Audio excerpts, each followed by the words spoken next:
Ayad Akhtar, good morning. Hi, Good to Mark. see you, man. Good to see you too. Um, yeah. So Ayad Akhtar, playwright, novelist, actor, Are Milwaukee you native. reading, are you reading that off a card? I'm having my notes here because I You want to don't even know that. MRC After all the trustee. time we've been together, you've got to read that off of a No, card. it's good. But your resume has grown so I'm just extensively. kidding. I'm just I kidding. don't want to miss out anything. It's all good. It's all good. I'm just kidding. Uh, Friend, collaborator, board trustee, and obviously and Pulitzer Prize winner. Like, let's not forget that amongst the other things. Um, Thank you for joining us. So this is a little kind of initiative called "What's the Tea?"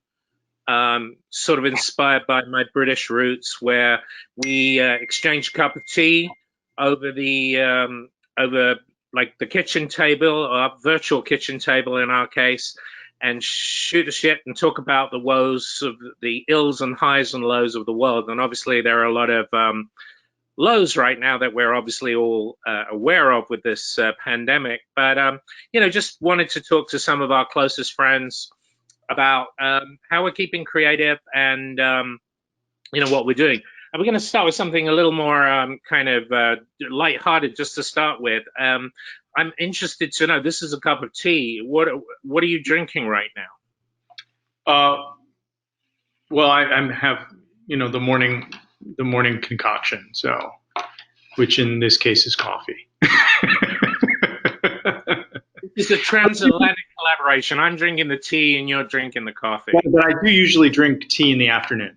So, Okay. and I usually make a nice cup of tea. I've been on Barry's Irish breakfast tea for whatever reason. I don't know why. It's a little maltier and stronger, and I brew it with some whole milk that you get from the farms around here. I'm upstate in New York, so it's very rich and it's a nice afternoon sort of tide you over between lunch and dinner type thing. It really keeps you going for a couple hours. Yeah. So, yeah. So anyway, I know I should be drinking tea, but I didn't want to lie. I'm drinking coffee. I want to share with you what I'm drinking because I made this in your honor. It is a mixture of Assam, a little bit of Earl Grey, some cardamom, Oh, some nice. some ginger, some Oh my sugar, God. and some milk.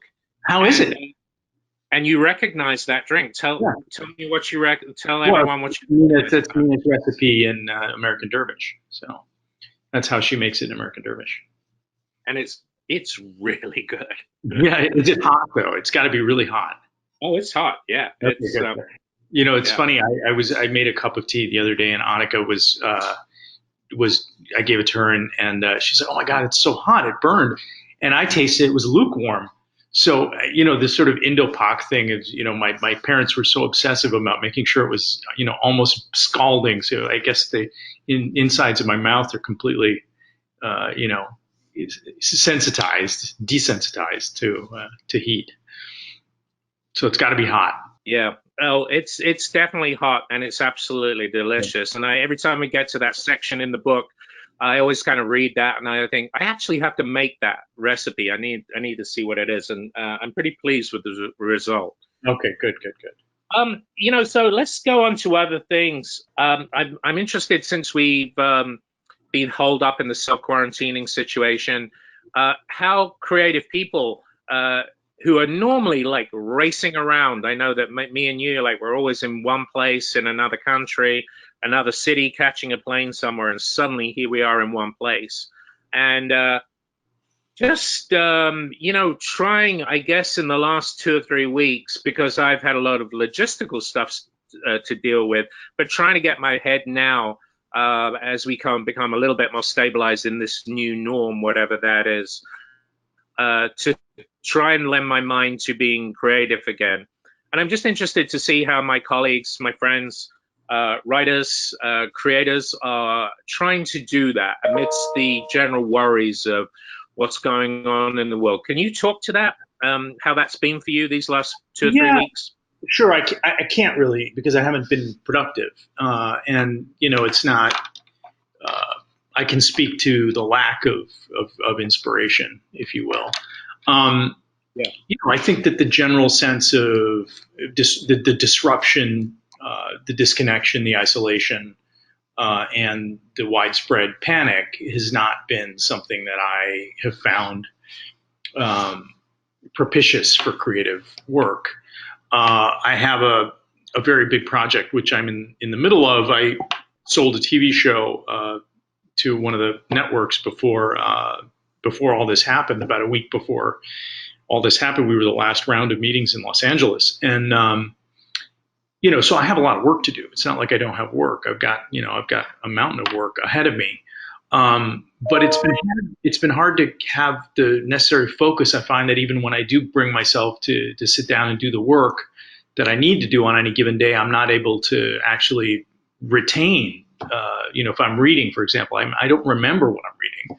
So in a weird way, it just feels like I don't have a choice but to kind of obey this hiatus, which isn't really it's not really a shelter. It's really a pause. And that said, I've been doing a lot of yard work up here. We've got some land that needs to be cleared and some brush and doing that sort of stuff. And it was interesting. We have a burn ban up here in upstate New York between March 15th and May 15th. And so on March 14th, I had a bunch of piles of wood that I had accumulated over the fall and winter, and I hoped to burn most of them over the winter, but I didn't, and so there's still some piles there. So on May 14th, I thought to myself, okay, I've got one day left before the burn ban starts. I'm going to try to burn all this stuff.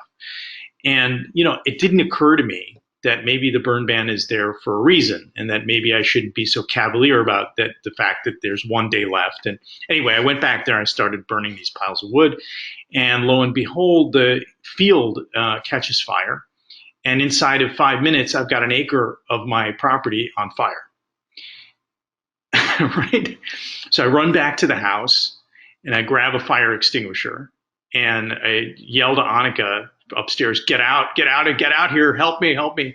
So we run back. I was, pretty far away. It's 15 acres here. So I ran across the other side of the property, and I've got the fire extinguisher along the strong edge where the fire is really moving. And I, put the fire out there, and then she and I go back and forth to the pond, bringing water to sort of do the rest of the perimeter. It took us about a half an hour to put out the fire. Luckily we were able to do so. So I was back there a couple days ago, and I got to tell you, the green growth is like nothing I've ever seen. It's extraordinary. I mean, it was black, pitch black for 2-3 weeks, and then it rained, and then it was, sort of nondescript, kind of grayish, and now it's extraordinarily vibrant. And, I was there 2 days ago, and I just walking around in that area, and I was thinking to myself, this is the cycle of nature, that after these periods of hardship and destruction, and that there is an extraordinary vibrancy on the other side. So it was a comforting thought to me that this hiatus, this pause, this panic, this sense of being shut down, that on the other side of it would inevitably come a kind of resurgence, because obviously, we're all on tenterhooks about what's to come. The ramifications of this sudden stop of activity is, we don't know. We can't predict. We fear the worst. We hope for the best, and we don't even know what that could possibly mean, because it certainly couldn't mean going back to business as usual, not in any near term. So anyway, that's a little anecdote from my time not getting much done. That's beautiful. Actually, I the notion of this too shall pass, is well, not only shall it pass, but on the other side of it is something remarkable. I mean, literally that green, I've never seen green like that. It's the spring, the hardy spring forest green of just vibrancy, So. Yeah.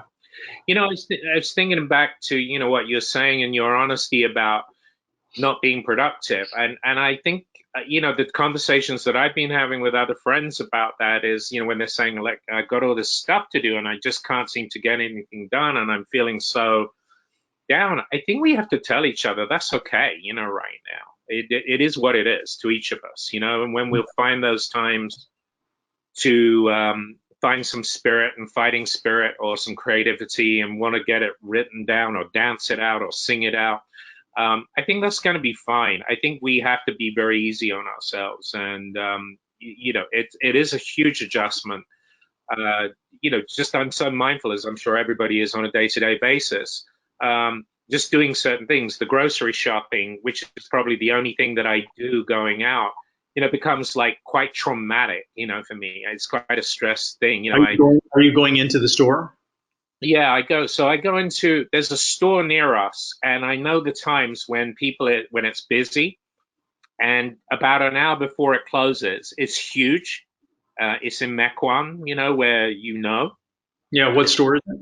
it's a giant Sendix. It's huge. All right. And literally about an hour before closing, there's, I've been in there with 5 other people, and you can create more than 6 feet distance. You can check out yourself. Yeah. So there's things, I go in there wearing bandanas or whatever the order of the day is, or seems to be the smartest thing to do. Is it your Harley Davidson bandana? I don't ride Harleys. Oh, that's right, Ducati. Sorry, is it a Ducati bandana? It is not, but it is a motorcycle bandana that has become very, very useful. Yeah. The idea that you don't get wind up through your helmet, you get complete suction. I've actually turned this into a medical prevention device. But it's just something like that's quite traumatic. I'm also interested, what are the kind of, I hate the word, like, because it annoys me, but I can't think of a better term, the silver linings of this on a domestic or on a day-to-day basis. Just as an example, I'm finding that, I'm here all the time. My daughter is Amelie, who's 8, she's being homeschooled, and we're not used to having her around, but it is amazing to see her and doing things with her to keep an 8-year-old occupied. That I taught her to ride a bike the other day. It's been something I've been meaning to do. And, it took her trainers off, and I was like, well, this is either a good idea or a bad idea. This is not a good time to go to ER, but it's also a great time because I actually can find time to do it. And actually, it was a really kind of exhilarating moment, a dad win kind of moment, to have her do that and see her run free. And I kind of took a lot of solace in that. Are there things that you're doing, like, that you've been wanting to do, like picking up an instrument, cooking more? Are you doing those sort of things? Yeah, I mean, I think, Monica and I are having a good sort of, we're having a lot of time together, and that's really nice, as being so busy, means that sometimes you don't get to spend as much time with the people that mean the most to you. So that's great. And yeah, cooking has been great. And, a lot of, like I said, being out on the land and sort of doing stuff has been great. I got to get into today's the first kind of warmish day. So I'm going to get into the pond. There's a lot of leaves along the edge. There's probably 2 days worth of clearing leaves out of the pond. So I'm going to get to work on that. And, there's just a lot of stuff like that just, I love doing that stuff. I did it with my dad, a lot of sort of yard work, and he had properties upstate in Wisconsin, up by Eagle River, and then Upper Peninsula, the bottom part of UP, Michigan, and it was a lot of stuff that we used to do on the land, and so that's been good. I have been able to do a little bit of stuff. I have a new book coming out, and I had to do page proofs for that, so it wasn't too hard to just kind of go through to make sure all the words were spelled correctly. So, but yeah, I mean, yes, for sure. There's I guess silver lining maybe the right way. I guess it's the right way to look at it, though. It's hard to see anything. It's when you see what's going on. I mean, I talk to my friends in New York, and it's all you hear is sirens all day, and they're talking about how all they hear is sirens all night. And you hear the stories about what's going on in the hospitals and all of that.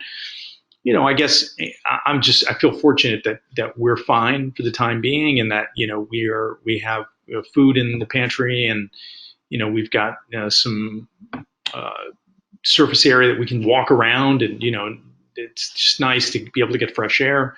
But yeah, I guess there is good stuff that's coming out of it too. Yeah, I mean, I feel like here, where we're up on the North Shore, just having a little bit of space around us and being able to go for a walk, and no chance of usually bumping into anyone 6 feet or otherwise. So Right. I'm very grateful for that. And like you, it's hard to fully relax and enjoy certain things. I've always had this thing where, because I've been so busy and I have no time for myself, I'm like, I longingly look at Netflix and HBO, and go, oh my God, I would love a few days where I could just hunker down and watch that, and watch all the kind of SAG screeners that we've got. And, and I just don't have the concentration or the kind of the spirit to kind of just give myself over to binge watching TV. I'm finding that hard to do because it just feels kind of counterintuitive to what I should be feeling and dealing with, and what I'm very aware of my friends and family that they are dealing with. Yeah, and you got a lot. There's a lot of people. You're responsible for a lot of people. As the artistic director of Milwaukee Rap. So I get it. I mean, I think if I would be feeling. I am feeling my own version of that, and I think if I was in your place, I'd probably feel it even more. It speaks well of you as a leader. Thanks, man. Yeah. Well, listen. As I said, it was over a cup of tea, short and sweet. Milwaukee Rep, we so value you, and I value everything that you bring in our friendship. And thank you for sharing this time. My pleasure, Mark. And we'll come through this, and we'll eat a lot of Indian food in our favorite restaurant in the very near future. Okay. Sounds good. Okay. Bye. Take care. Bye.